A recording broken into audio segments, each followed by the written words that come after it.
I'm sure you've probably heard of the poem Footprints in the Sand. If you haven't, don't worry about it. I'll be reading it a little bit later.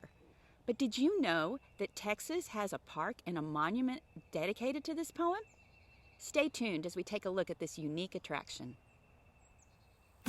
Hi, I'm Christine Langford from Traveling with the Father. Traveling with the Father provides inspiration and resources for Christians to serve others and draw closer to God while they travel. Don't forget to hit the subscribe button so you don't miss a single video. The Footprints in the Sand Monument is located in Carthage, Texas. If you are journeying to or from Houston or Marshall on 59 or from Shreveport on 79, take the Loop 149 to find the park. If you have more time, you might consider visiting the Texas Country Music Hall of Fame nearby. Look for our video about that attraction on this channel. One night, I dreamed I was walking along the beach with the Lord. Many scenes from my life flashed across the sky. In each scene, I noticed footprints in the sand. Sometimes there were 2 sets of footprints, other times there was only 1.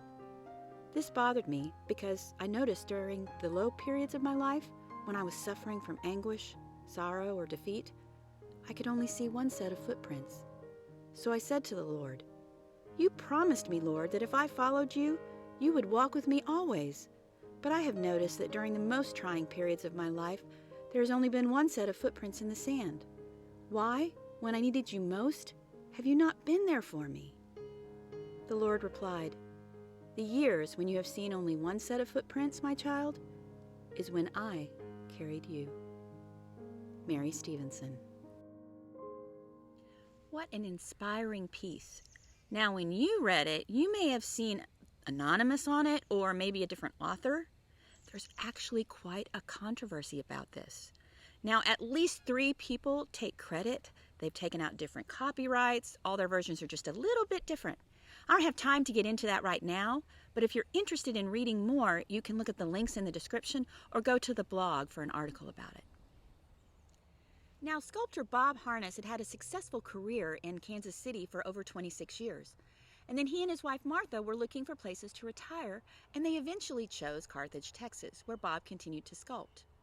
One day, he went to the funeral of a friend and read Footprints in the Sand on the back of the program. "This would make a great sculpture," he said, and the community agreed. Now, Bob's wife, she wasn't too sure about that project at first. Are you going to get paid?" she asked. "How much is this going to cost?" To which he replied, "I'm not going to get paid a thing. God gave me this talent, and it's payback time."